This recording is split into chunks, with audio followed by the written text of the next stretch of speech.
'Tis strange, my Theseus, that these lovers speak of. More strange than true. I never may believe these antique fables or these fairy toys. Lovers and madmen have such seething brains, such teeming fantasies, that apprehend more than cool reason ever comprehends. The lunatic, the lover, and the poet are of imagination all compact. One sees more devils than vast hell can hold. That is the madman. The lover, all as frantic, sees Helen's beauty in the brow of Egypt.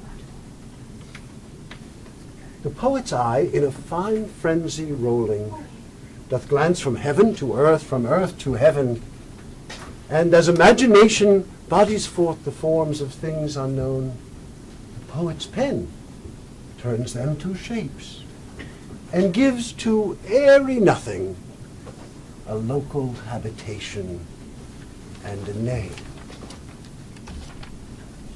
Such tricks hath strong imagination, that if it would but apprehend some joy, it comprehends some bringer of that joy. For in the night, imagining some fear, how easy is a bush supposed a bear. But all the stories of the night told over, more witnesseth than fancy's images, but howsoever strange and admirable. Here come the lovers, full of joy and mirth. Joy, gentle friends, joy and sweet thoughts of love accompany your hearts. Come now, what masks, what dances shall we have to wear away the long age of 3 hours between our after supper and bedtime? Where is our usual manager of mirth? There is a brief. How many sports are ripe? Make choice of which your highness shall we see first. The riot of the tipsy bacchanals tearing the Thracian singer in their rage. That is an old device, and it was played when I from Thebes last came a conqueror. A tedious, brief scene of young Pyramus and his love Thisbe. Very tragical mirth. Merry and tragical. Tedious and brief. This is hot ice and wondrous strange snow. How shall we find the concord of this discord?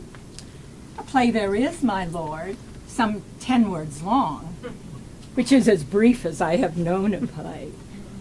But by 10 words, my lord, it is too long.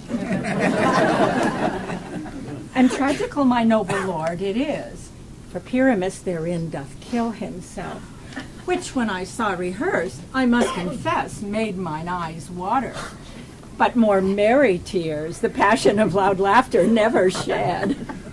What are they that do play it? Hard-handed men that work in Athens here, which never labored in their minds till now. We will hear it.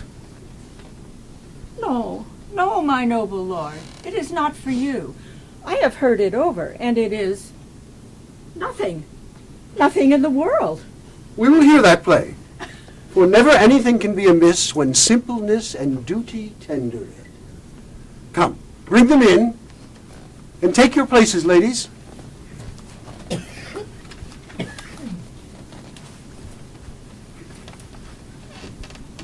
He says they can do nothing in this kind.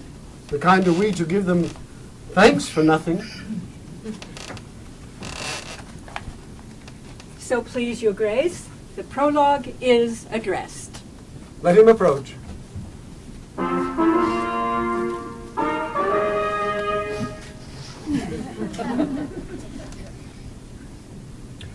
If we offend, it is with our good will, that you should think we come not to offend, but with good will.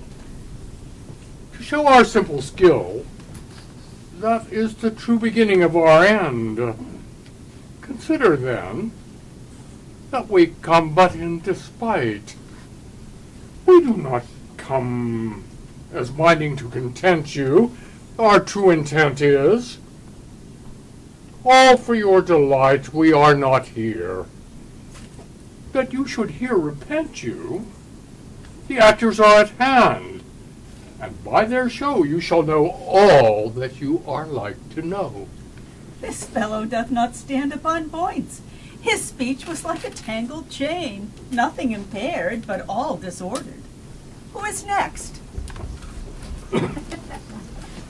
Gentles, perchance you wonder at this show, but wonder on till all things plain. This man is Pyramus, if you would know. This beauteous lady Thisbe is certain. This man with lime and rough cast doth present Wall, that vile Wall, which did these lovers sunder. This man with lantern, dog, and bush of thorn presenteth Moonshine. For if you will know by moonshine, did these lovers think in no scorn to meet at Nina's tomb, there to woo. This grisly beast, which Lion hight by name, the trusty Thisbe coming first by night did scare away, or rather did affright. And as she fled, her mantle she did fall, which Lion vile with bloody mouth did stain.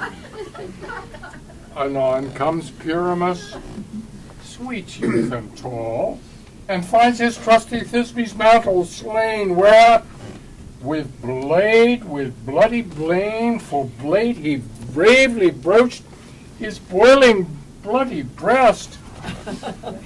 And Thisbe, tearing in mulberry shade, his dagger drew and died.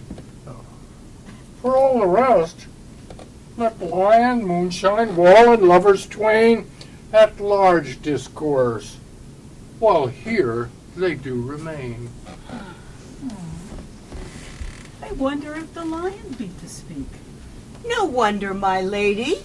One lion may where many asses do.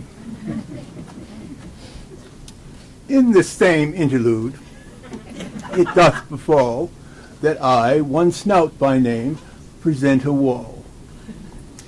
And such a wall, as I would have you think, had in it a crannied hole or chink, through which the lovers, Pyramus and Thisbe, did whisper often very secretly. This loam, this rough cast, and this stone doth show that I am that same Wall. And so the